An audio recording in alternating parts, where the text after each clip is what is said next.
149장입니다. 149장 마라나타 찬송 149장 사랑을 내게 주셨네. 1, 2 간주하신 다음에 3절 들으십니다. 1, 2 간주 3절입니다.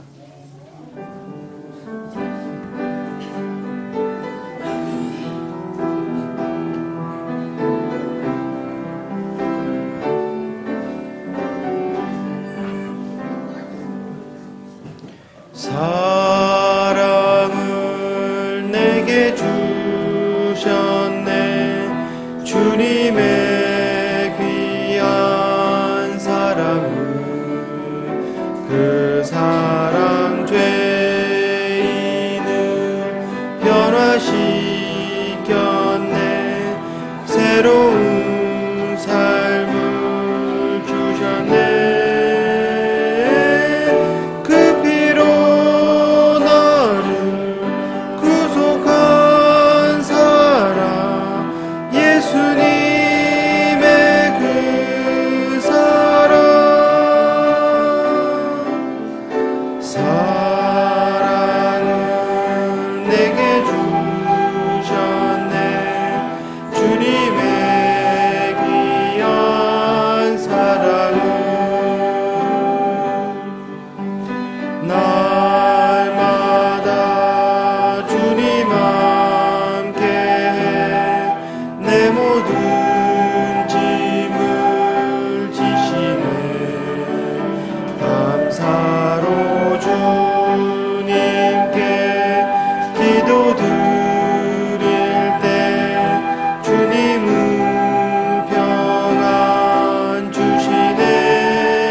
꿈처럼 사라지겠네.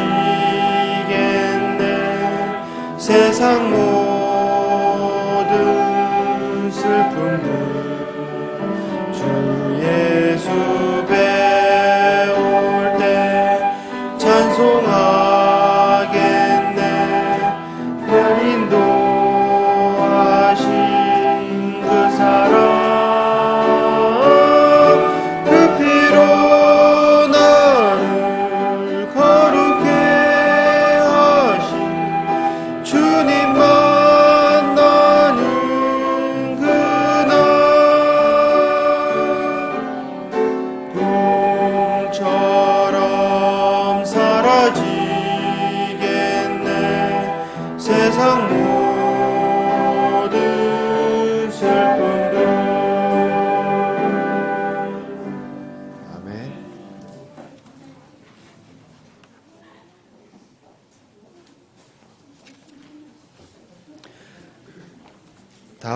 다음으로 드릴 찬양은 476장입니다. 476장 마라나타 찬송 476장.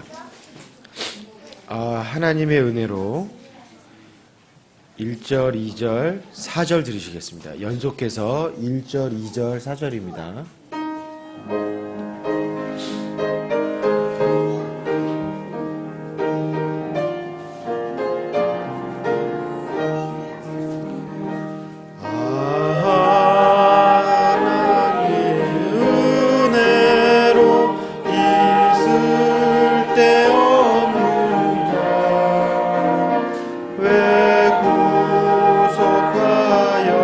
주는지 난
바로 주여 언제 임하실지 공맘에 옥낮에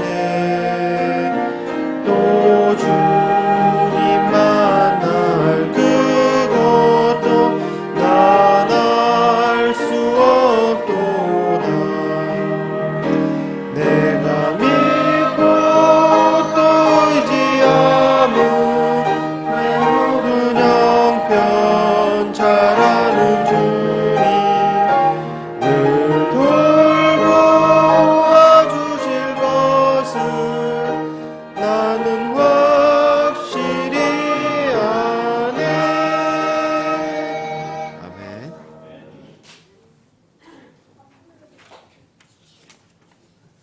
안내 말씀 잠시 드리겠습니다. 새로 오신 분들을 위해서 혹시 휴대폰이 켜져 계신 분들은 휴대폰을 좀 꺼주시고요.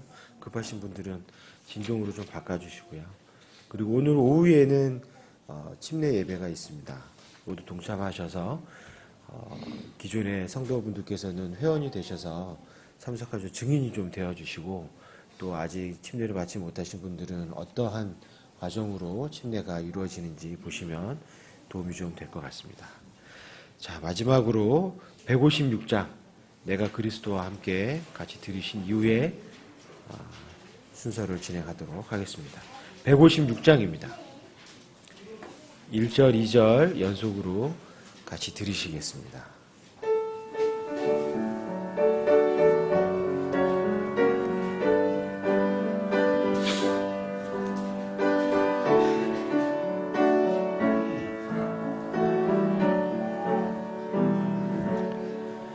내가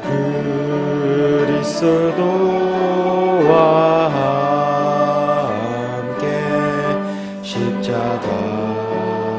못 박혔나니 그런즉 이제 내가 산 것 아니요 오직 내 안에 예수께서 사신 것이라.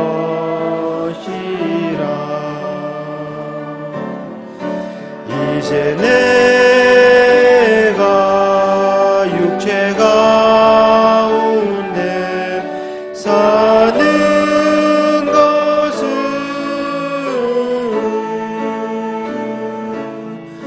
나를 사랑하사 자기 몸 버리신 예수 위에 산 것이라. 주께서 모든 사람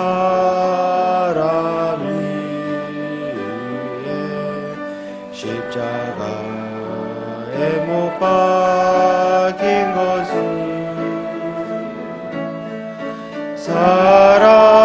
살아있는 자들로 하여금 이제부터는 자기를 위하여 살지 않게 함이라.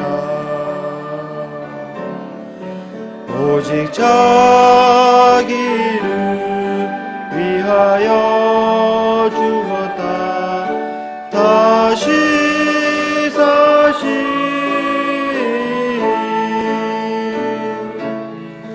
주님 위하여서 살게 하시려고 자신을 주신 것이라. 아멘.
같이 일어나서 찬송 40장 하나님께 찬양드리겠습니다.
고맙고 감사하신 아버지 하나님, 창세전에 영원한 계획을 세우시고 우리를 그리스도의 인격 안으로 부르시기 위해 창조하셨지만 저희들은 아담 안에서 다른 길을 가던 자들이었는데 주님께서 죽으심과 살으심을 통해서 저희들을 원래의 목적 안으로 다시 불러주신 것을 감사합니다.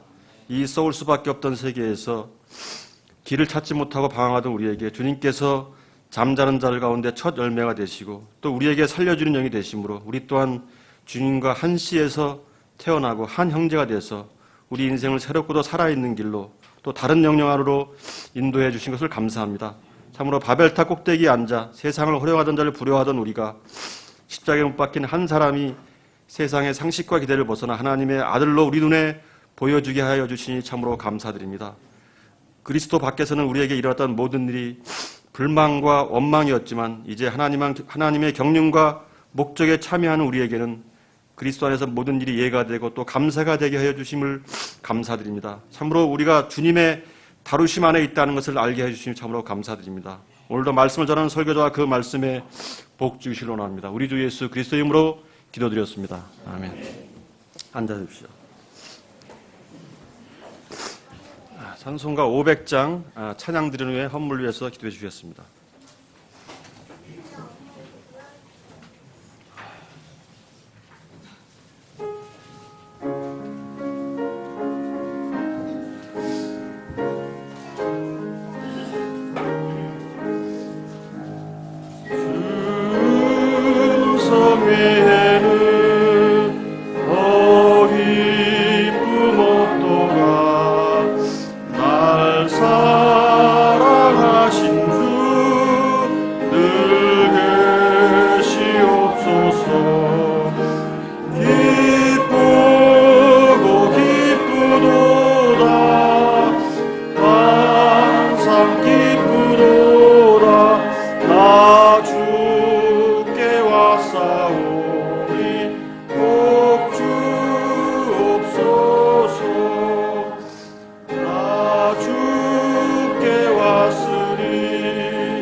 기도하시겠습니다.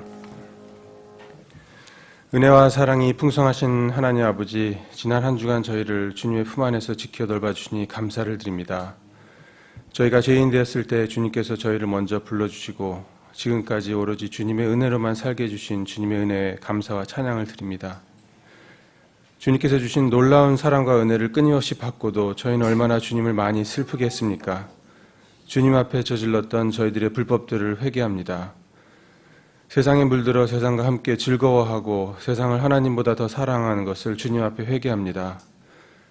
주님 앞에 무릎 꿇게 하시옵시고 저희가 주님 앞에 떨게 하시옵소서. 몸과 영혼을 멸하시는 하나님을 두렵게 하시옵소서. 나의 모든 것 주인 되신 주님만 사랑하게 하시옵소서. 주님, 고난을 겪는 지체들의 마음을 굳세게 붙잡아 주시옵소서. 오히려 이 고난의 때에 주님께서 주신 복을 셀 줄 알게 하는 강한 믿음을 주시옵시고 그리하여 저희가 주님을 더 높이고 더 영광 돌리는 신실한 자녀가 되게 하시옵소서. 성도가 시련을 겪을 때 영적으로는 더 큰 부흥의 기임을 알게 하시옵시고 가장 어려울 때 우리의 믿음이 더욱 빛나게 하시옵소서. 고난의 때 지체들이 서로 돕게 하시옵시고 주님의 보혈로 가족된 풍성한 은혜를 저희가 누리게 하시옵소서. 육신의 피보다 그리스도의 피가 더 진하다는 것을 알게 하시옵시고 주님의 위대하심과 주님의 긍휼이 다시 한번 선포되게 하시옵소서. 어려운 때 사람의 생각과 마귀의 장난이 틈타지 않게 하시옵시고 저희가 두렵지 않게 하시옵소서. 저희들을 굳세게 붙잡아 주시옵소서. 두려워하지 말라, 내가 너와 함께함이라. 놀라지 말라, 나는 내 하나님이 됨이라. 내가 너를 굳세게 차리라. 참으로 너를 도와주리라. 참으로 나의 의로운 오른손으로 너를 붙들리라. 우리 주 예수 그리스도 이름 받들고 기도드립나이다.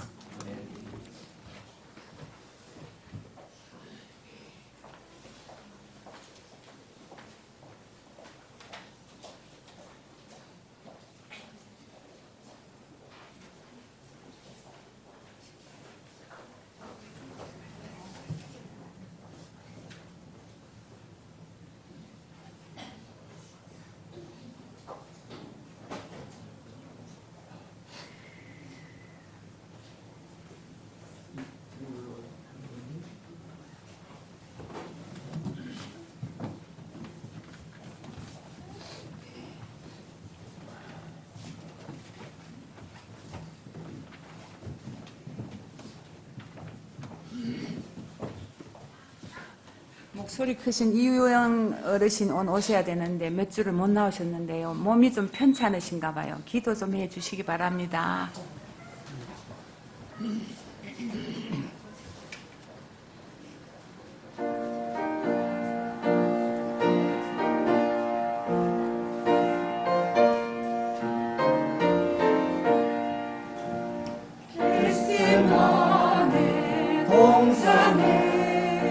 주를 생각할 때에 근심이나 걱정을 사양할 수 있을까? 나를 항상 버리고 주를 따라가겠네. 비가 도는 들에서 주를 생각할 때에 숨쉬는 아픈 것 못 견딜 수 있을까? 길이 참고 묵묵히 주를 따라가겠네.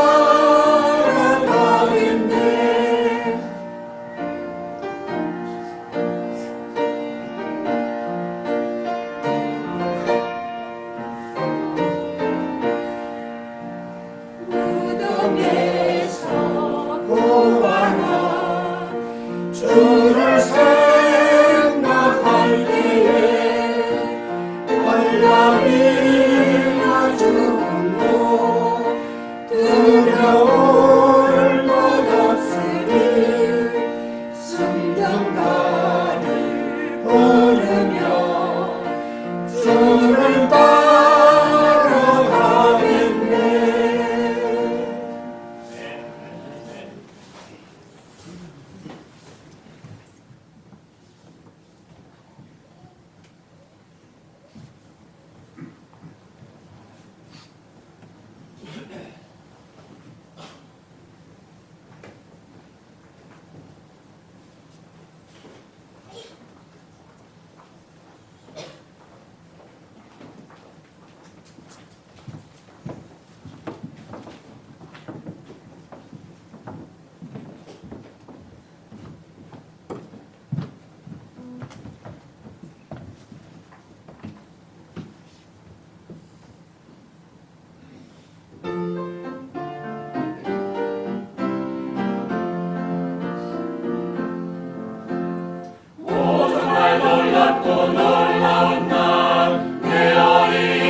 십자가로 주 나를 구했네.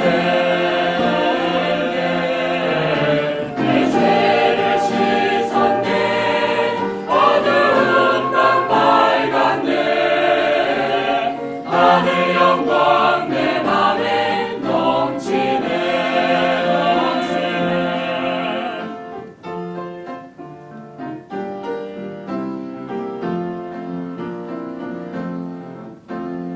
이제는 확실한 소망 있네. 세월이 지나가도 하늘의 소망이 내게 있네. 그곳은 웅장한 곳, 십자가 주님을 믿는 그날, 놀라운 날이었네.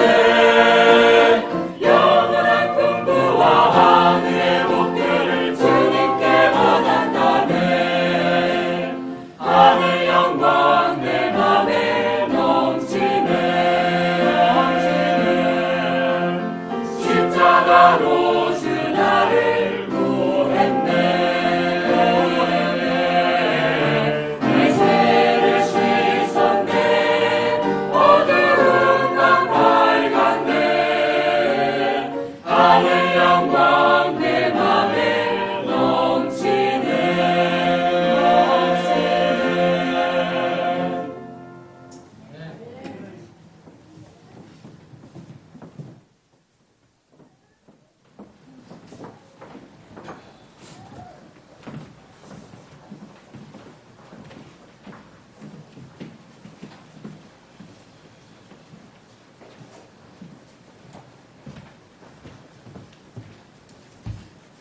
예, 교회 소식입니다. 지난주에 1일 부흥 집회가 있었습니다. 위해서 수고하신 분들께 다시 한번 교회 이름으로 감사를 드립니다. 오늘 2번입니다. 오늘 오후에는 침례 예배가 있습니다.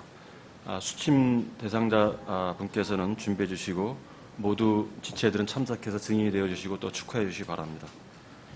3번입니다. 계속해서 나라와 민족 그리고 또 군에 가 있는 형제들 위해서 기도해 주시기 바랍니다. 4번입니다. 아직 우리 교회가 이곳으로 이사 온 지 주변에 모르는 분들이 많이 있는데 계속 전도에 힘써 주시기 바랍니다. 5번입니다. 현재 베트남 하노이에서 선교하고 계시는 임샌드 선교사님이 9월부터 우리 교회에서 사역하실 예정입니다. 특히 그 입양한 탈북자의 딸 체러티 신혜가 비자 문제가 잘 해결돼서 우리 교회에 차질 없이 부임할 수 있도록 위해서 기도해 주시기 바랍니다. 자, 이번 주 성경 암송 구절입니다. 시작. 적게 가지고도 두려워하는 것이 많은 재산을 가지고 그것으로 인해 괴로워하는 것보다 나으니라. 잠언 15장 16절 말씀.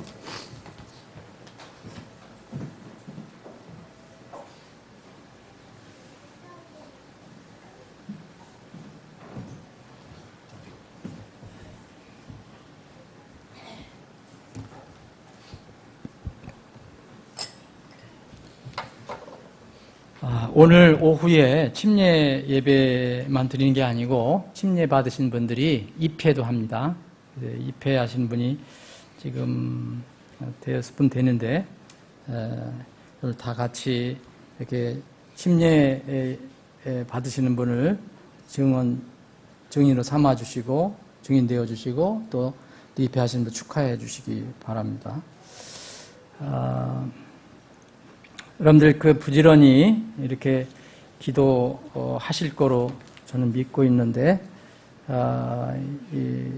주님께서 이렇게 기도를 그때그때마다 응답해 주시는 것을 이렇게 느낄 때가 있습니다. 임샌드 선교사님 지금 금방 광고를 해드렸는데 제가 바로 연락을 받았습니다. 어제 늦게 이 비자 문제가 해결이 됐다고 합니다.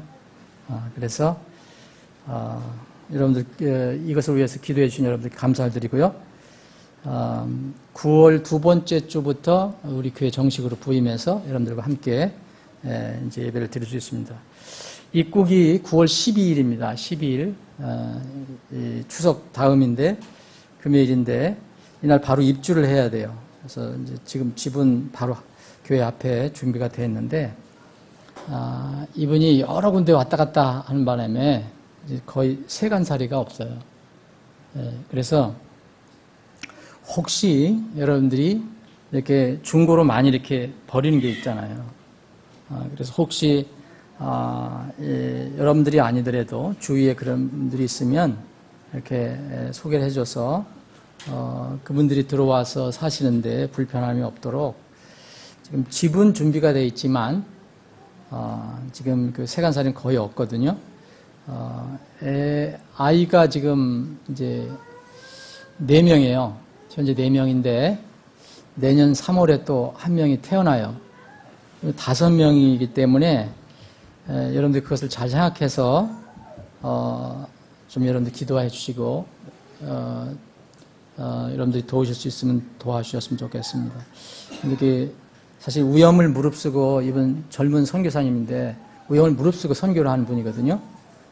우리가 먼 데 가서 선교를 못 하더라도 이런 선교사님들 여러분들의 헌금으로 돕고 또 이렇게 실제로 돕는 거 이런 것들이 다 하나님께서 여러분들에게 주신 명령을 수행하는 거고 또 하나님을 돕는 겁니다. 그러니까 냉장고, 혹시 세탁기, 그리고 아이들이 많으니까 벙크베드, 2층 침대, 3층 침대 이런 거 혹시, 그리고 옷장, 이불 이런 거. 근데 이분은 뭐 새 거를 원하시는 분이 아니에요. 아무 데서나 잘 이렇게 지내시는 분이니까 혹시 새 거를 이렇게 구입해달라는 게 아니고 혹시 이게 이사 가고 그럴 때 보면 이렇게 버리는 분들이 있잖아요. 주위에. 아니면은 이렇게 중고로 이렇게 싸게 할 수 있는 이런 것을 여러분들이 염두에 두시고 얼마 남지 않았어요. 갑자기 비자가 이렇게 한 9월 말이나 될까 했는데 놀랍게도 이렇게 바로 해결이 됐다고 어제 연락을 받았습니다. 그래서 12일 날 들어오니까 여러분들 준비해 주시고 또 이렇게 선교 전도를 아주 잘 하시는 분이니까 여러분들에게 큰 도움이 될 것입니다. 이렇게 오래간만에 이렇게 다시 이렇게 나오신 분들, 예원이 다시 나왔고, 예원이 더 예뻐졌고, 또 하여튼, 우리가 다 함께 같이 힘을 모아서 주님을 섬기면 좋겠습니다. 다 같이 일어나셔서 이제 인사하는 시간 갖겠습니다. 400장.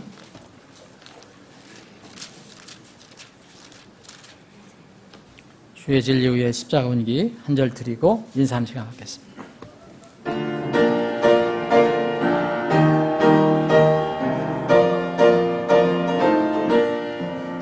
주의 진리 위에 십자가 운기 하늘 높이 떠들고 주의 군사 되어 용맹스럽게 찬송하며 나가세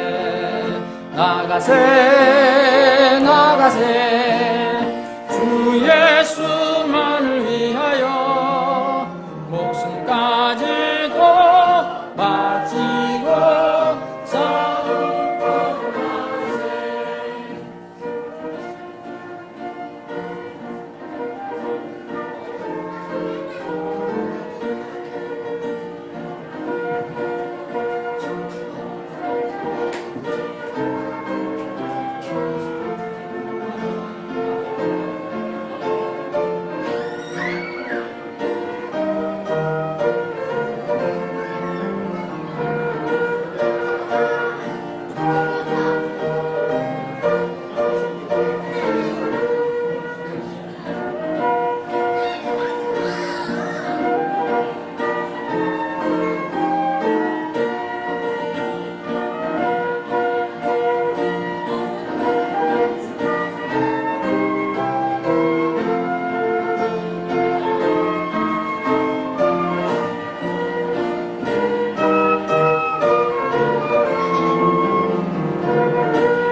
영광스럽게 오늘의 빛나네.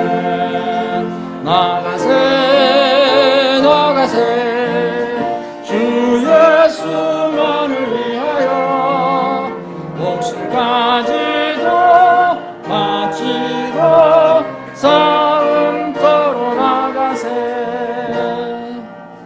아멘.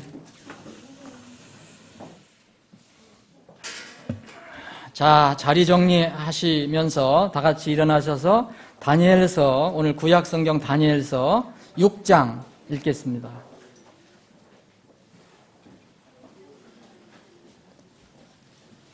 (6장) 25절부터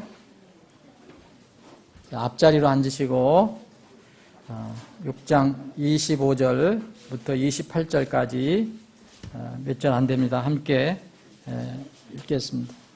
여러분들이 이거 읽으시면서, 이 말씀 읽으시면서 여러분들이 마음에 와닿는 어떤 한 구절을 한번 생각해 보시기 바랍니다. 자, 시작합니다. 다니엘서 6장 25절 시작합니다. 그때 다리오 왕이 온 땅에 거하는 모든 백성들과 민족들과 언어들에게 조서를 써서 이르되 너희에게 평강이 많이 있을지어다. 내가 한 칙령을 내리노니 내 왕국의 모든 통치하에 있는 사람들은 다니엘의 하나님 앞에서 떨며 두려워할지니라. 그분은 살아계시는 하나님이시요 영원토록 변하지 아니하실 분이시며 그분의 왕국은 멸망하지 아니하고 그분의 통치는 끝에까지 이르리로다. 그분은 건져내시기도 하시고 구출하시기도 하시며 하늘에서와 땅에서 표적들과 이적들을 행하시나니 그분께서 다니엘을 사자들의 권세에서 건져내셨도다 하였더라. 이와 같이 이 다니엘이 다리오의 통치와 페르시아 사람 고레스의 통치 때에 형통하였더라. 아멘. 아버지 하나님, 참으로 좋은 주일 아침, 복된 주일 아침, 밝고 맑은 주일 아침 허락해 주심을 감사합니다. 오늘 이 시간 우리 마음에 무릎을 꿇고 주님 앞에 머리를 숙였습니다. 거룩하신 말씀 앞에 우리 마음을 내려놓습니다. 주님께서 원하신 방향대로 이 시간을 이끌어 주시고 오직 이 말씀을 통해서 우리에게는 큰 은혜를 체험하게 하시고 하나님의 영광을 바라볼 수 있는 귀한 시간이 되게 하여 주옵소서. 거룩하신 예수님의 이름으로 기도합니다. 아멘. 다 앉아주시기 바랍니다.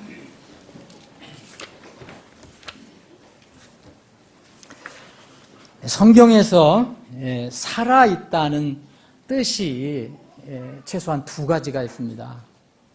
살아있다, 살아있는. 첫 번째는 우리가 흔히 얘기하는 육체가 살아있는 겁니다. 우리가 숨을 쉬는 걸 얘기합니다. 호흡이 있다는 것을 살아있다라고 얘기합니다. 호흡이 끊어지면 죽었다고 얘기하죠. 이것이 첫 번째 뜻입니다. 두 번째 뜻은 우리가 잘 모르고 보지도 못하지만 모든 사람들이 사람이라면 짐승도 아니고 곤충도 아니고 물고기도 아니고 정말 사람이라면 육체만 가지고 있는 게 아니라 하나님께 지으실 때 영혼까지 주셨습니다. 그래서 성경에서는 살아있는의 두 번째 뜻으로는 영혼이 살아있는 상태를 살아있다라고 얘기합니다.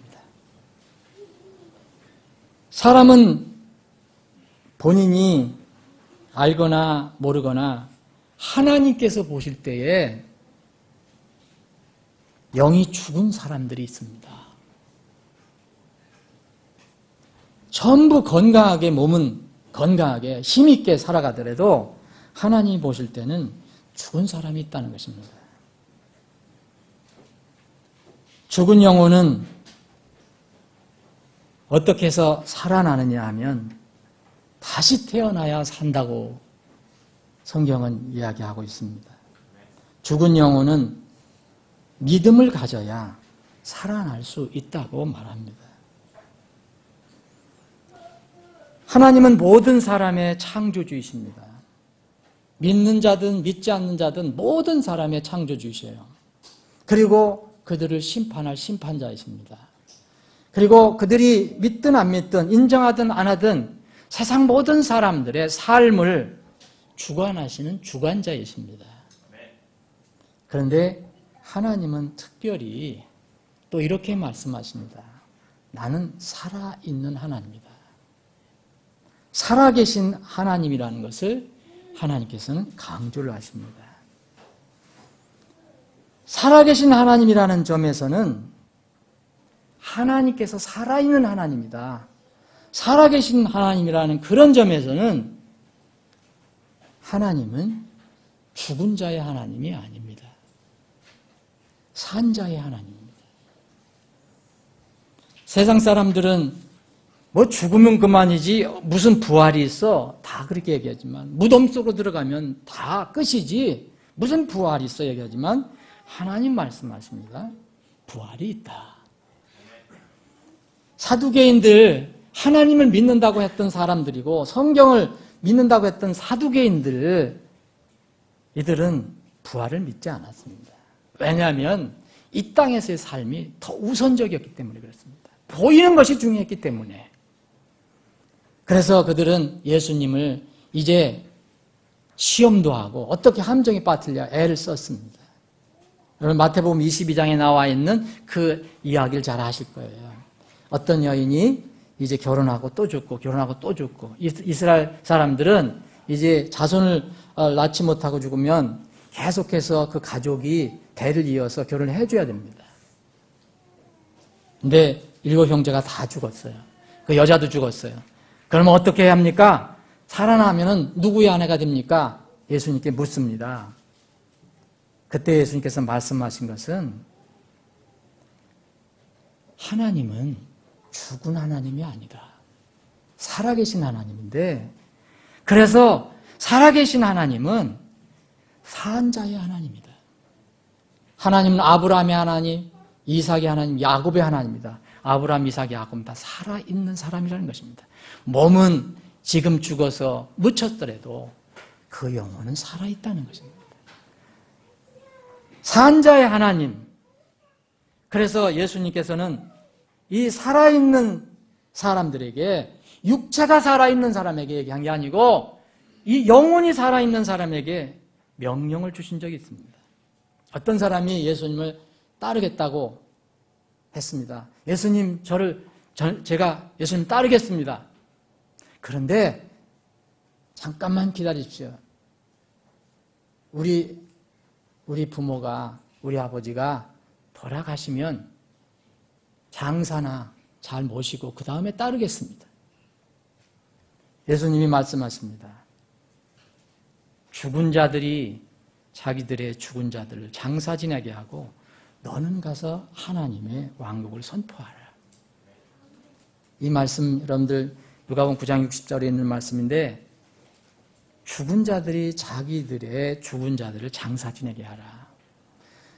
예수님은 굉장히 효자이십니다. 효도를 강조하시는 분이에요.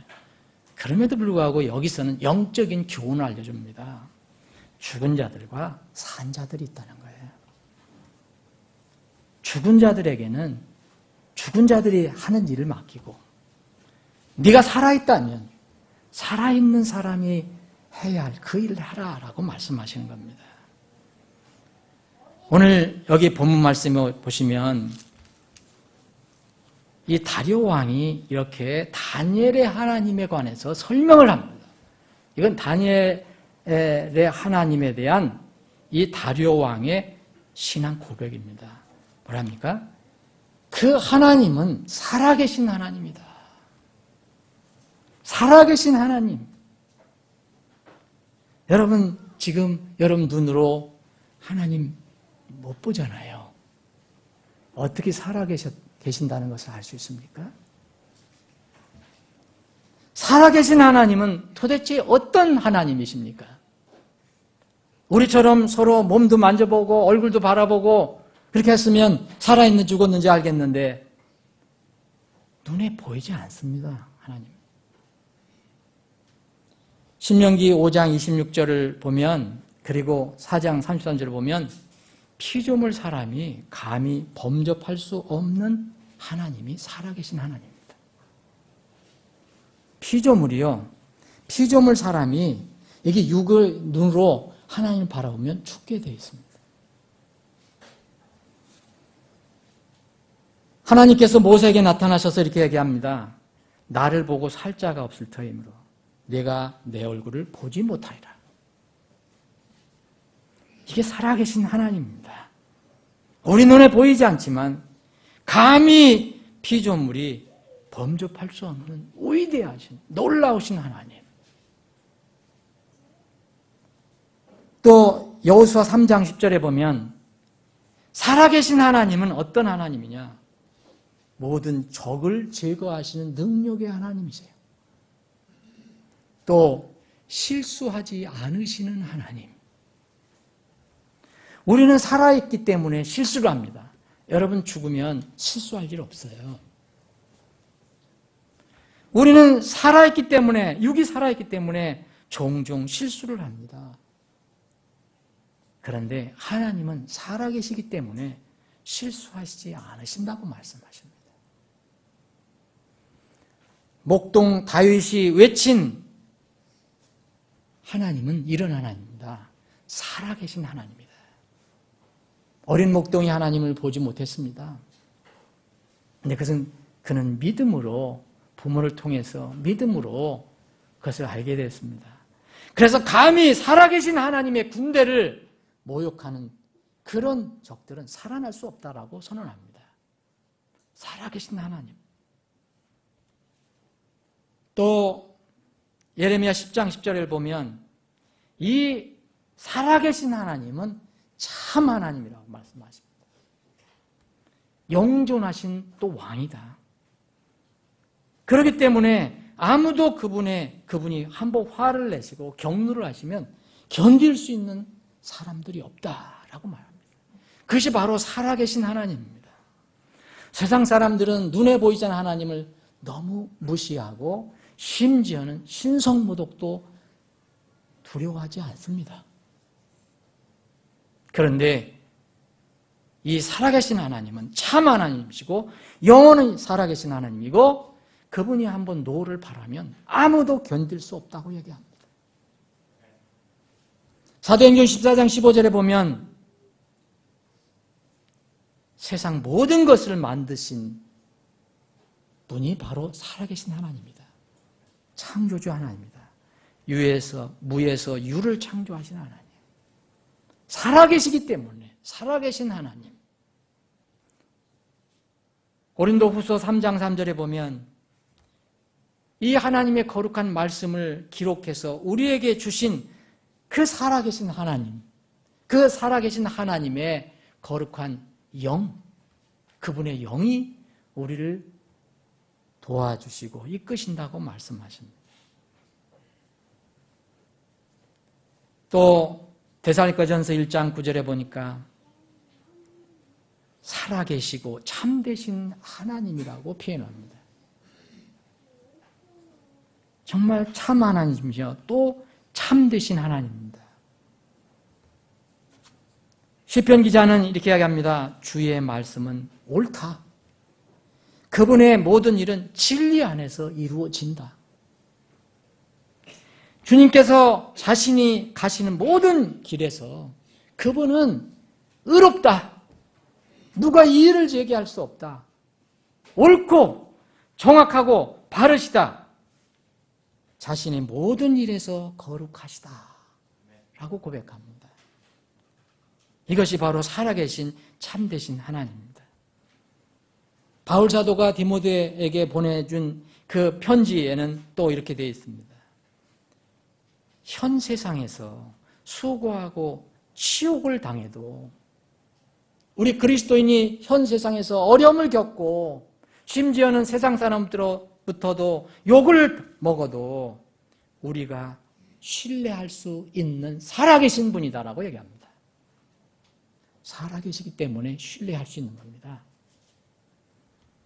디모데전서 6장 17절에 보니까 우리에게 모든 것을 풍성히 주시고 누리게 하시는 그분이 살아계신 하나님입니다. 살아계시기 때문에 그렇게 우리에게 할 수 있습니다. 9번째 보니까 히브리 기자는 이렇게 얘기합니다.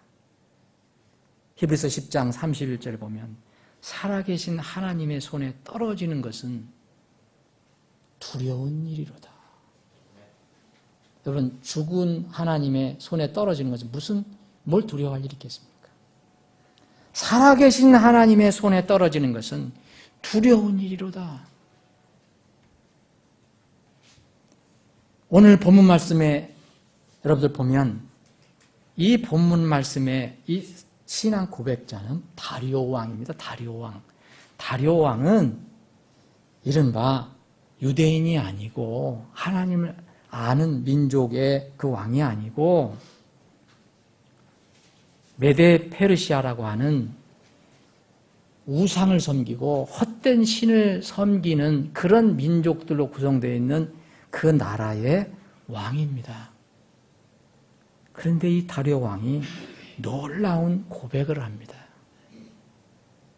어떻게 이 다리오 왕이 하나님을 알게 되었습니까? 여러분, 다니엘서 오늘 6장을 우리가 살펴봤지만 그 6장 앞에 부분부터 5장 그 전에 한번 살펴보시면 이 다리오 왕은 유대인 다니엘을 통해서 하나님을 알게 됩니다. 이 5장 30절에 보면 그날 밤에 갈대 사람들의 왕 벨사살이 죽임을 당하고 메대 사람 다리오가 그 왕국을 취하니 그때에 그가 62세가량이었더라. 다리오가 여기서 나옵니다. 원래 이 사람은 메대 사람입니다. 메디아라고도 합니다. 그런데 바벨론 왕국을 무너뜨린 나라가 메대 민족하고 페르시아 민족이 연합된 메데 페르시아라는 나라입니다. 그 나라의 왕입니다. 이 메데 사람 다리오가 이 벨사살 왕 죽고 난 뒤에 이제 새로운 왕이 됩니다. 이때 새로운 바벨론은 무너지고 메데 페르시아라는 나라가 시작이 됩니다. 그 나라의 왕입니다. 근데 이 왕은 놀랍게도 이렇게 오늘 고백합니다. 그분은 살아계시는 하나님이시오. 살아계신 하나님이시오. 다리오 왕이 포로로 잡혀온 유대인의 젊은이 다니엘을 통해서 하나님을 만나게 됩니다. 성경은 자세하게 지금 신약처럼 어떻게 해서 신앙을 고백해서 구원받았다 이런 구약의 말씀은 없지만 분명히 이 다리오는 하나님을 알게 된 사람입니다. 근데 그 유대인 젊은이 다니엘, 여러분 아시죠? 이제 이 바벨론이라는 나라에서 유대가 멸망을 당합니다. 그때 붙잡혀온 그 젊은 노예가 있었어요. 그 중에 하나가 다니엘입니다. 그래서 다니엘의 세 친구가 또 있었습니다. 젊은 다니엘. 신부는 노예입니다. 이 노예 젊은이, 유대인의 젊은이 다니엘이 어떻게 그 다리오 왕에게 영향을 주었는지. 이 다리오 왕은 다니엘의 하나님이라고 이야기하면서 그분은 살아계신 하나님이라. 이렇게 고백을 합니다. 오늘 본문 말씀 다니엘서 6장에 보면 그 앞에 16절이라는 게 16절 나옵니다. 거기 보면 뒤에 이 다리오 왕이 이 다니엘에게 이렇게 이야기합니다. 여기 16절 보시면 이제 왕이 다니엘에게 말하여 이르되 네가 곧 다니엘 네가 계속해서 섬기는 네 하나님이 너를 건지시리라. 이건 무슨 내용인지 아시죠? 여러분, 이 다리오가 이제 바벨론을 멸망시키고 새로운 나라의 왕이 됐습니다. 메데 페르시아의 왕이 됐어요. 그래서 6장을 보시면 그 큰 나라를 다스릴 수 있는 사람 120명의 통치자를 세웁니다. 곳곳에 어떤 도지사처럼. 그래서 왕국을 다스려요. 근데 이 120명을 또 통괄할 수 있는 사람, 어떤 지금 같으면 재상, 뭐 총리 같은 사람 셋을 둡니다. 그 위에다. 3명의 총리를 둬요. 3명의 총리를 두는데 그 중에 한 사람이 바로 다니엘입니다. 다니엘을 알게 됐어요. 여기 6장 3절에 보면 그때 이 다니엘이 총리들과 통치자들보다 앞섰으니 이는 뛰어난 영이 그 속에 있었기 때문이더라. 왕이 그를 세워 온 영토를 다스게 하려고 생각합니다. 120명의 통치자가 있고 그 위에 3명의 총리가 있는데 그 3명의 통치자 중에서 으뜸은 바로 3명의 총리 중에서는 으뜸이 다니엘이었다. 그런데 그 속에 거룩한 영이 있다는 걸 알고 다리오가 임명을 합니다. 근데 모든 일이 좋은 일이 있으면 또 나쁜 일도 있는 것처럼 이게 이제 다니엘을 시기하는 사람들이 있어요. 그 뒤로는 여러분들 시간이 없으니까 제가 못 읽어드립니다. 이 총리들과 나머지 2 총리와 120명의 이 통치자들이 공모를 해서 다니엘을 시기를 내서 이제 무고를 합니다. 무고. 그래서 다니엘을 죽게 하려고 합니다. 이유는 아무리 찾아봐도 결점을 찾을 수가 없어요. 도덕적으로, 윤리적으로 정말 깨끗하고 신실하고 그러니까 찾을 수가 없으니까 이제 이 통치자들과 2 총리가 거의 사실은 이 저기를 속인 겁니다. 그 왕을. 왕에게 얘기해서 이제 칙령을 내리게 해요. 누구든지 30일 동안에 왕, 당신 외에 다른 신이나 사람에게 청혼을 하게 되면, 곧 기도를 하게 되면 무조건 사자굴에 집어넣자라는 칙령을 만들어서 왕에게 갖다 줍니다. 그 왕이 그것을 모르고 사인을 해버려요. 사인을 했어요. 그 내용입니다. 여러분, 사인을 하고 도장을 찍었어요. 그럼 왕도 어떻게 할 수 없는 거예요. 그렇죠? 그런데 이 다니엘이 그것을 알고도 다니엘은 평소에 뭘 했습니까? 저 자기 조국을 향해서 유대 땅을 향해서 예루살렘을 향해서 매일 창문을 열고 하루에 3번씩 전에 하던 대로 늘 그렇게 했던 겁니다. 올 때부터 늘 그때만 한 게 아니라 전에 하던 대로 계속해서 하루에 3번씩 무릎을 꿇고 하나님께 기도를 했습니다. 자기 조국을 위해서 기도했고 자기를 위해서 기도했고 뭐 자기 민족을 위해서 기도했겠죠. 무릎 꿇고 기도하면서 하나님께 감사했습니다. 이것을 이 사람들이 알고 이제 다니엘을 죽이려고 그런 칙령을 만들어서 사인을 받게 한 겁니다. 다니엘은 두려워하지 않잖아요. 계속 그렇게 했습니다. 이것을 이 사람들이 보고 고발을 한 겁니다. 어떻게 합니까? 그래, 이 다니엘이 왕이 칙령을 내린 대로 정말 누구든지 왕 외에 사람이나 신에게 기도를 하면은 사자굴에 잡아놓기로 결정을 했는데, 사인을 했는데, 다니엘이 그렇게 하는 겁니다. 이것을 이 시기하는 사람들이 잽세게 왕에게 와서 얘기합니다. 고발을 합니다. 왕이 이 말을 들었어요. 그래서 여기 14절에 보면 자기 자신을 못마땅히 여겨요. 자기가 자승자박이 된 거죠. 그래서 어떻게든지 이 다니엘을 구해보려고 애를 씁니다. 그런데 칙령이 있잖아요. 그런데 다니엘을 살리고 싶었는데 칙령은 어떻게 할 수 없고, 그래서 왕이 오늘 16절에 얘기하는 겁니다. 다니엘이 보통 사람이 아니구나. 제가 믿는 하나님이 있구나. 그래서 이 16절에 이에 왕이 명령하매 그들이 다니엘 끌어다가 사자굴에 던져 넣으니라. 일절 수밖에 없었죠. 이제 왕이 다니엘에게 말하 이르기를 내가 계속해서 섬기는 네 하나님이 너를 건지실 것이다. 왕이 그렇게 얘기를 해요. 그런데 이 말을 하고 나서도 너무 불편하니까 자기 궁궐에 들어가서 금식을 하고, 그저 만날 밤마다가 풍화를 울리고 막 유흥을 즐기던 사람이 그날은 악기도 들여오지 못하게 하고 잠을 못 이룹니다. 내가 실수해서 다니엘을 죽이는구나.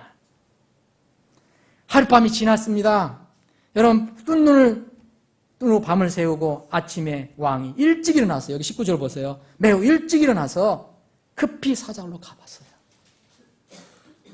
그래서 왕이 굴에 이르러서 정말 슬픈 목소리, 다니엘이 죽었을 거야 하고 슬픈 목소리로 한 불러보는 겁니다. 다니엘에게 소리를 지르며 다니엘에게 말하 이르되 살아계시는 하나님의 종 다니엘아, 내가 계속해서 섬기는 내 하나님이 사자들에게 능히 너를 건져내셨느냐 하니, 여러분, 이 다리오가 하나님은 모르지만 아마 다니엘은 믿었던 것 같아요. 다니엘은 정말 훌륭한 사람이다. 그러면서 얘기합니다. 내가 계속해서 섬기는 내 하나님. 2번씩이나 얘기합니다. 16절에도 20절. 그래서 그 사자들에게서 능히 너를 건져냈느냐? 그랬더니 다니엘의 목소리가 나옵니다. 살아있었어요. 그러면서 고백을 합니다. 사자들이 자기와 놀았어요. 아무 해를 끼치지 않았다라고 고백합니다. 하나님께서 자신의 천사를 보내서 사자들의 입을 막으셨고 사자들이 나를 해치지 못하였다. 내가 하나님께 정말, 그리고 이 백성에게, 이 왕에게 죄를 지지 않았다는 것을 보여줬다. 그래서 왕이여, 왕 앞에서도 내가 아무 해를 끼치지 아니하였나이다 아니라. 그랬더니 왕이 비로소 즐거워하는 겁니다. 그것이 23절 나오죠. 그런데 다리오 왕이 2번씩이나 이렇게 이야기한 게 있습니다. 내가 계속해서 섬기는 내 하나님. 다니엘은 말로다가 이 다리오 왕에게 영향을 준 게 아닙니다. 물론 필요한 말도 해야 되겠죠. 이 다리오 왕은 그 붙잡혀서 온 노예, 젊은이 이 다니엘이 만날 하나님 이야기를 하는데, 뭐 유대인의 하나님, 이스라엘 하나님 얘기하는데, 네가 계속해서 섬기는 내 하나님, 그렇다면 내 하나님이 너를 살려주실 거 아니냐? 이것을 2번이나 얘기합니다. 이 다니엘의 모습을 지켜본 겁니다. 그가 누구를 섬기는가? 그래서 이 다리오 왕은 하나님을 믿게 되는 겁니다. 다니엘을 통해서 다니엘 하나님을 이제 믿게 되는 거죠. 아무 상처를 받지 않은 이 다니엘을 굴에서 끌어올립니다. 23절 보면 왕이 즐거워하죠? 다니엘이 살아서요? 끌어올렸습니다. 그에게는 아무 상처도 보이지 아니하였습니다. 이는 그가 자기 하나님을 믿었기 때문이더라. 다니엘이 어떻게 살아났습니까? 여러분, 다니엘은 그 배고픈 사자굴에 던졌어도 털끝 하나 상하지 않고 살아났습니다. 살아계신 하나님이 거기 계셨기 때문에 그렇습니다. 그 다음 24절을 보십시오. 왕이 명령함에 그들이 다니엘을 고소한 사람들 데려오고, 다니엘을 무고죄로 무고한 사람들이 다 잡혀옵니다. 모든 자녀들, 아내들 사자굴에 던져 넣으니 그들이 굴바닥에 이르기도 전에 사자들이 그들을 잡아채어 그들의 뼈를 다 산산조각 내었더라. 살아계신 하나님이 역사하시는 것, 그리고 살아계신 하나님이 없는 것. 그런 다음에 우리가 오늘 본문 말씀을 읽은 부분입니다. 다리오 왕은 어떻게 얘기합니까? 그분 살아계신 하나님인데 영원토록 변하지 아니하신 분이고, 그분의 왕국이 있는데 이 왕국은 영원히 멸망하지 않는다. 그리고 그분이 다스리는 것은 끝이 없다. 그리고 그분은 어떤 분이시냐 또. 여러분, 이것만 얘기하면 우리하고 그렇게 큰 관련이 없는 거 아니야? 27절은 이렇게 얘기합니다. 그분은 건져내기도 하시고, 살아계신 하나님은 건져내시기도 하고 구출하시기도 하고 하늘에서뿐만 아니라 땅에서 표적들과 이적들을 행하실 수도 있는 분. 그래서 바로 그분께서 다니엘을 사자들의 권세에서 건져내셨다. 하나님의 자녀들의 간증의 삶이 얼마나 중요한가.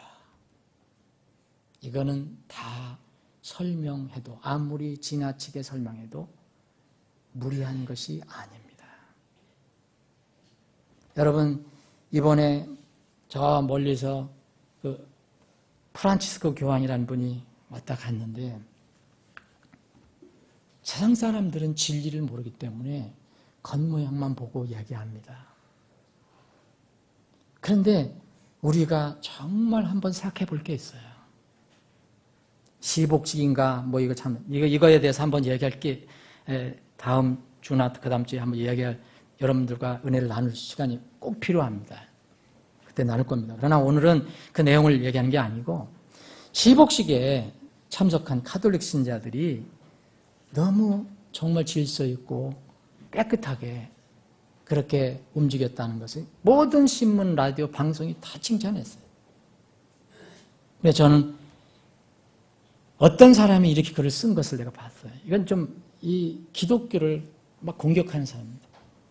이걸 보고 입만 나불대는 사기꾼, 개독은 절대 못 따라옴. 참 너무 참 이렇게 정말로 이건 상식 이하의 이런. 그런데 여기서 우리가 생각해 볼 게 있어요. 왜 이 사람들 눈에 입만 나불대는 사기꾼 기독교라고 했을까요? 변화가 안 일어나서 그렇습니다. 우리의 언행, 일상의 삶을 통해서도 우리는 주님을 증거할 수 있습니다. 다니엘은 느부갓네살의 꿈을 통해서 주신 하나님의 대언의 말씀을 잘 해석해 줬어요. 그래서 느부갓네살이 하나님을 찬양하게 했습니다. 그럼 다니엘서 2장서부터 읽어보세요.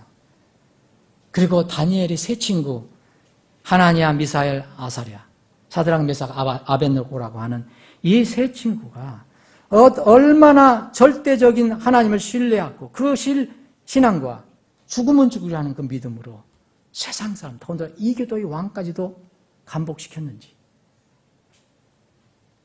다니엘서 3장 읽어보십시오. 느부갓네살 왕은 그 후에 한번 교만해져 갖고서 또 짐승으로 변하는 수모를 겪었지만 다니엘의 또 도움으로 다시 회복돼서 하나님을 찬양하고 신뢰하는 사람이 되었습니다. 여러분 다니엘서 4장 말미를 읽어보십시오. 우리보다 더 정확하고 확실한 신앙 고백을 해요. 여러분 하나님에 대해서 그렇게 신앙 고백할 수 있습니까? 사랑하는 여러분, 이에 반해서 느부갓네살의 아들 벨사살은 여기 오늘 본문 말씀에 바로 여기 바로 전에 벨사살이 나오잖아요. 이 상황 전이 바로 벨사살 왕이 죽는 거예요. 느부갓네살 왕 아들이 벨사살인데 이 벨사살 왕은 아버지의 그 본을 따르지 못하고 가르침을 따르지 못하고 다니엘이 그렇게 권고를 했는데도 무시하고 술 취하고 방탕한 생활하고 하나님을 무시하는 그런 삶을 사다가 갑자기 죽게 됩니다. 그게 바로 다니엘서 5장에 있는 말씀이에요. 벨사살이 어느 날 밤에 갑자기 하나님께서 그를 거둬가세요. 바벨론은 그래서 멸망한 겁니다. 살아계신 하나님, 이 다리오 왕이 고백한 것은 살아계신 하나님이라는 거예요. 살아계신 하나님은 자신의 자녀들을 두신다고 했어요. 로마서 9장 26절에 보면 살아계신 하나님은 자녀들을 두고 계세요. 여러분 살아계신 하나님의 자녀는 죽은 자녀일까요? 살아있는 자녀일까요? 당연히 살아있는 자녀가 됩니다. 육이 살아있다는 게 아니고 영혼이 살아있는 자녀를 얘기합니다. 아브라함은 지금 죽어서 묻혀 있습니다. 이삭도 묻혀 있습니다. 야곱도 묻혀 있습니다. 그러나 하나님은 아브라함의 하나님, 이삭의 하나님, 야곱의 하나님이라고 얘기합니다. 나는 죽은 자의 하나님이 아니고 산 자의 하나님이다. 살아계신 하나님의 자녀라면 살아있는 사람입니다. 하나님이 살아계신다면 그분의 자녀도 살아있어야 됩니다. 사람이 하나님의 자녀가 되려면 그래서 반드시 살아나야 하는 겁니다. 갑자기 숨이 갚아갖고서 병원에 가서 무슨 응급처치해서 무슨 심폐소생수술을 해갖고 살아난 거, 그걸 이야기하는 게 아닙니다. 사람은 태어날 때부터 영적으로 죽어 있는 상태예요. 이걸 모르는 사람들이 너무 많은 거예요. 죽음에서 다시 살아나려면 살아계신 하나님의 아들을 믿어야 된다는 거예요. 예수 그리스도께서 제자들에게 얘기합니다. 너는 나를 어떻게 고백하느냐? 용감한 베드로가 이야기합니다. 주는 그리스도시여 살아계신 하나님의 아들이니이다. 하나님이 살아계셨기 때문에 그리스도도 살아계신 그리스도고 그리스도를 믿는 사람도 살아난다는 겁니다. 예수님은 계속해서 이 땅에 계실 때에 나를 믿어야 한다. 나는 생명이다. 길이다. 그리고 또 이런 말씀도 하십니다. 내가 곧 생명의 빵이니 내게 오는 자는 결코 줄이지 아니할 것이요. 나를 믿는 자는 결코 목마르지 아니하리라. 여러분 이건 육체의 목마름을 이야기하는 게 아닙니다. 내가 생명의 빵이니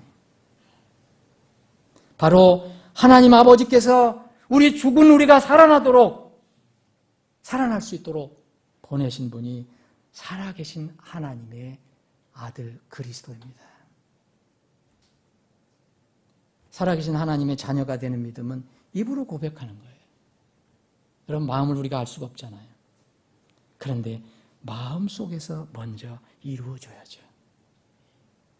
예수님을 믿지 않는 사람들도요.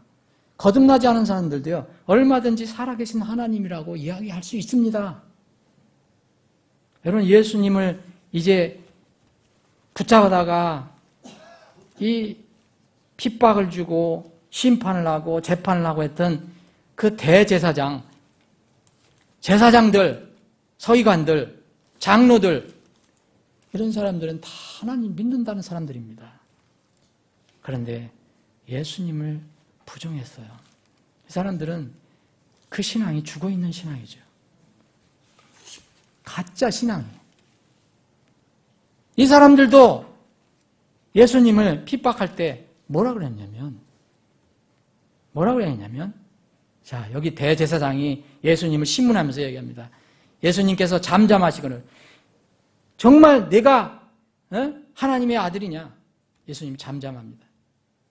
대제사장이 응답해서 그분께 이르되 마태복음 26장 63절에 보면 내가 너로 하여금 살아계신 하나님을 두고 맹세하게 하노니 이 사람이 입에서 튀어나온 게 뭡니까?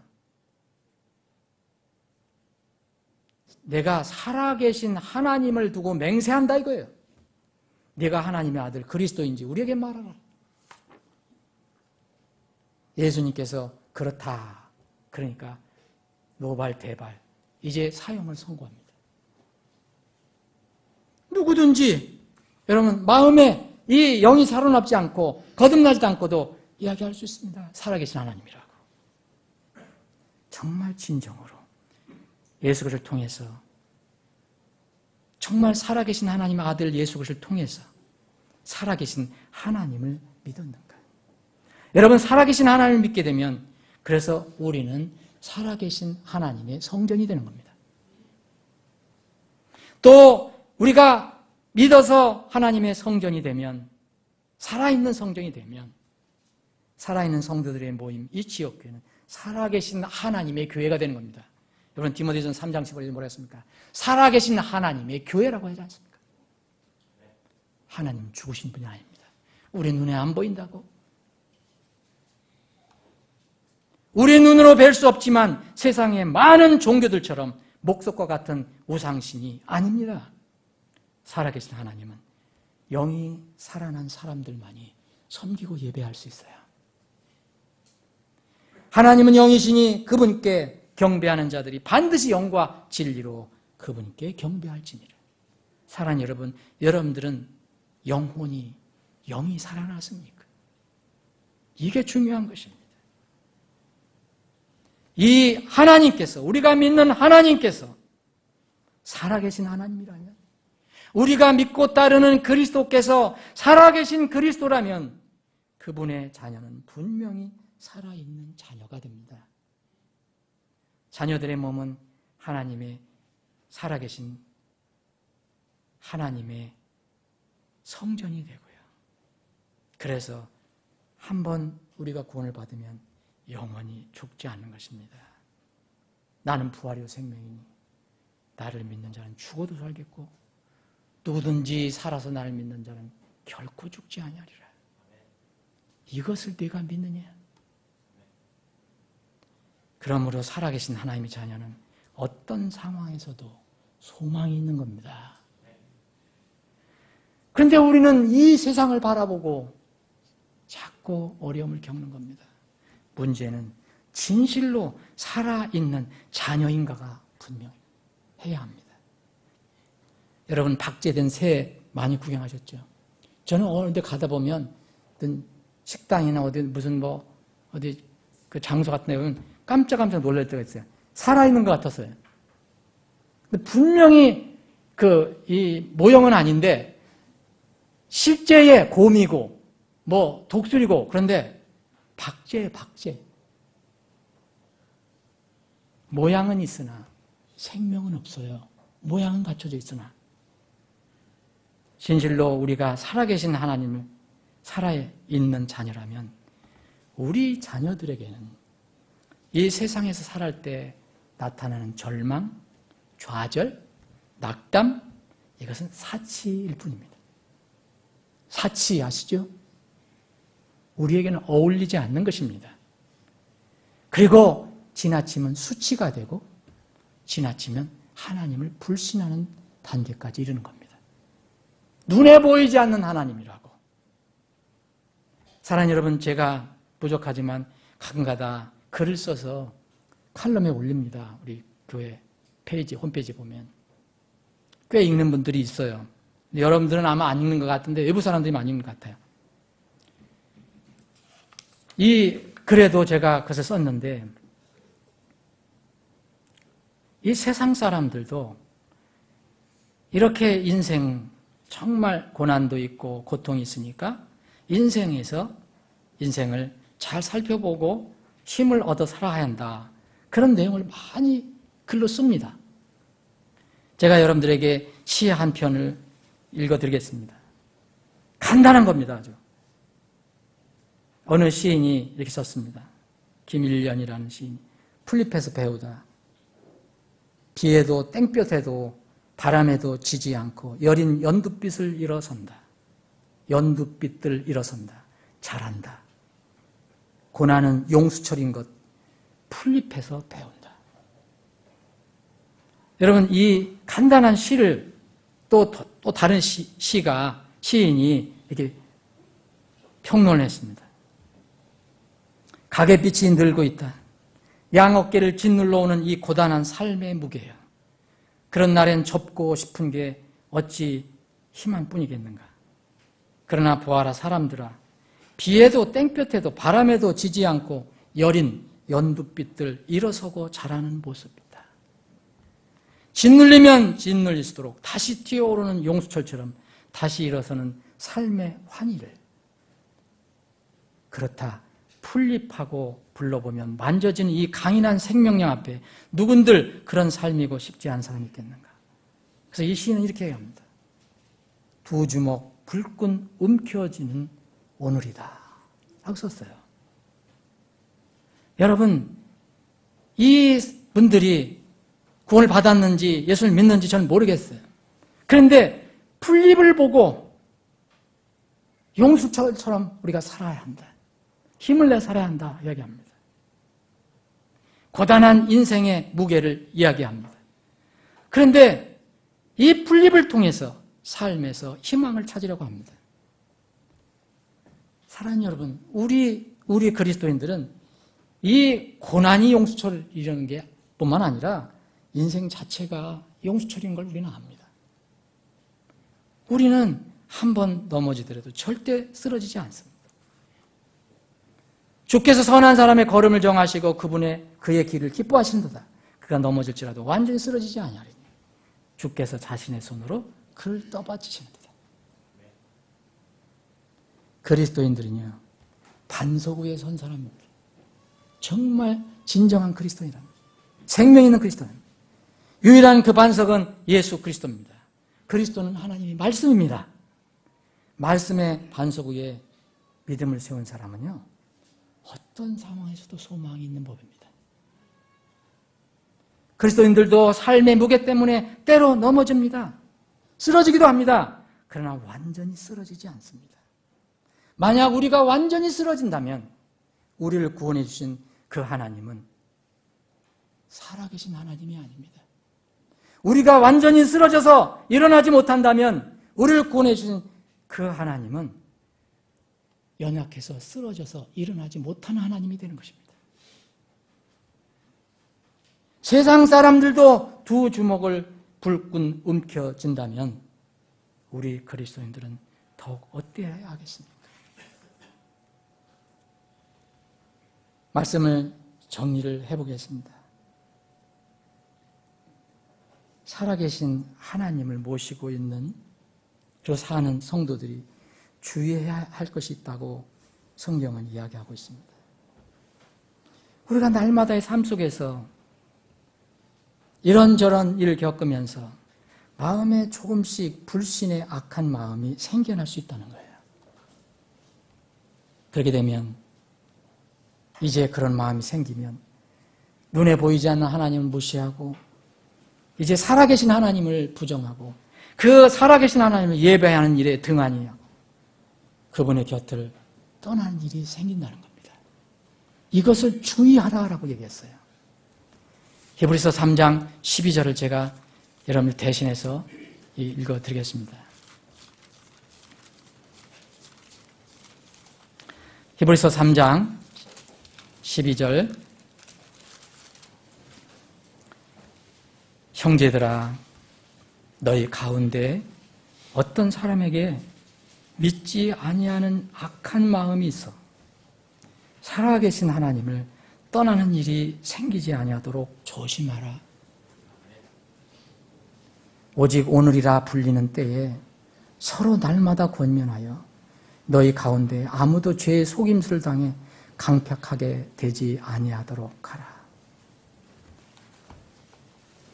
우리가 정말 진실로 구원받으면 구원을 잃어버리지 않지만 때로는 우리가 세상을 살아가면서 우리 믿음이 낮아지고 세상의 눈이 팔려서 점점 보이지 않는 하나님을 무시하면서 하나님을 경배하는 일에 등한히 하고 결국은 이 염려하는 것처럼 하나님 곁을 떠날 수도 있다는 겁니다. 우리의 하나님은 죽으신 하나님이 아니에요. 목석과 같은 우상신이 아닙니다. 살아계셔서 역사하시고 구약시대나 지금이나 또 앞으로도 변함없으신 그런 전능하신 하나님입니다. 그 하나님은 이 다리오 왕이 고백한 것처럼 우리를 긍휼히 여기시고 사랑하시고 필요하면 건져주시고 구출해 주시는 분입니다. 사랑하는 여러분 진정으로 살아계신 하나님의 자녀가 되었습니까? 살아있는 자녀가 되었습니까? 거듭나서 정말 진실로 새 생명을 얻어야 합니다. 그런데 여러분들이 진실로 하나님의 자녀라면 여러분 얼마나 살아계신 하나님을 찾는데 목이 타고 있습니까? 여러분 혹시 세상을 찾는데 목이 타는 것은 아닙니까? 하나님의 자녀로서 당연히 살아계신 하나님을 찾고 그분을 따르고 그분을 추구하고 해야 되는데 엉뚱한데 여러분들이 목마르고 계시지 않습니까? 시편 기자는 이렇게 얘기합니다. 시편 40편 보면 오 하나님이여 사심이 물 시냇물을 찾기에 갈급함같이 내 혼이 주를 찾기에 갈급하나이다. 내 혼이 하나님 곧 살아계신 하나님을 찾기에 목이 타니 내가 어느 때에 나아가 하나님 앞에 보이리까. 시편 기자는 엄청난 고난 속에서 이 글을 썼습니다. 지금은 살아계신 하나님, 우리 눈에 보이지 않지만 살아계신 하나님을 찾고 구하며 부르짖을 때입니다.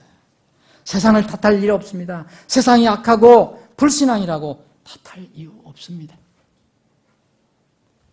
시편 84편 오 만군의 주여 주의 장막들이 어찌 그리 사랑스러운지요?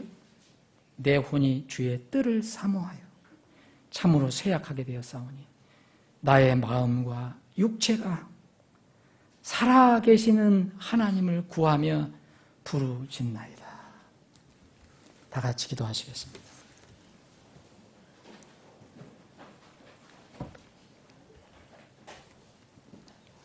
잠깐 눈을 감으시고 여러분 말씀 들으시고 그냥 흘려버리시면 아무 소용없습니다. 두 가지만 여러분들에게 묻겠습니다. 이 방송, 이 말씀, 이 방송을 통해서 듣든지 인터넷을 듣든지 이 자리에서 듣고 계신 분 중에서 정말 살아계신 하나님, 그분을 내가 구원주로 믿어서 내가 분명히 살아있는 사람이라 이렇게 고백을 할 수 있습니까? 만약 그러지 못하면 바로 그것은 여러분들이 구원을 받아야 할 증거가 되는 것입니다. 여러분들은 구원을 받으셔야 합니다. 단순히 그냥 하나님 믿는다, 나는 기독교인이다가 아니고 분명히 거듭나는 그런 경험이 있어야 합니다. 예수 그리스도를 여러분의 개인의 구원자, 모든 죄를 용서한 개인의 구원자로 믿고 받아들이시면 진실로 마음으로 받아들이시고 그분을 영접하면 여러분은 살아있는 하나님의, 살아계신 하나님의 살아있는 자녀가 될 수 있습니다. 여러분 진실로 하나님의 자녀라면 여러분들은 어떻게 살고 있습니까? 정말 살아계신 하나님 찾는데 목이 타고 있습니까? 그분을 구하기 위해서 여러분은 부르짖고 있습니까? 아니면 보이지 않는 하나님이라고 여러분들은 세상을 향해서 여러분의 눈을 돌리고 세상에서 무엇을 찾으려고 세상에서 무엇을 구하려고 이리저리 분주합니까? 살아계신 하나님을 분명히 믿고 그 하나님을 찾으시는 여러분들이 되시길 바랍니다. 아버지 하나님, 우리에게 말씀을 주시는 이 놀라운 축복 저희들이 잊지 않게 하여 주옵소서. 우리가 세상에서 힘들고 어렵고 또 게으르고 나태해질 때 그리고 세상에 눈이 어두워졌을 때 이 말씀을 비춰주시고 들려주심으로 다시 힘을 얻고 소생할 수 있게 하시니 감사합니다. 다시 두 주먹을 불끈 쥐고 살아계신 하나님을 바라볼 수 있는 힘을 얻게 하시니 감사합니다. 우리 교회에 여러 가지 기도 제목이 있습니다. 주님, 그 기도 제목을 들어주시고 우리 모두 힘을 모아서 두 주먹을 불끈 쥐고 함께 어깨를 나란히 하면서 살아계신 하나님께 간구하는 저희들이 되게 하여 주옵소서. 살아계신 하나님께서 역사하심으로 살아있는 놀라운 일들이 우리 교회 안에서 그리고 교회를 통해서 주위에 펼쳐질 수 있도록 주님께서 역사하여 주시옵소서. 거룩하신 예수님의 이름으로 기도합니다.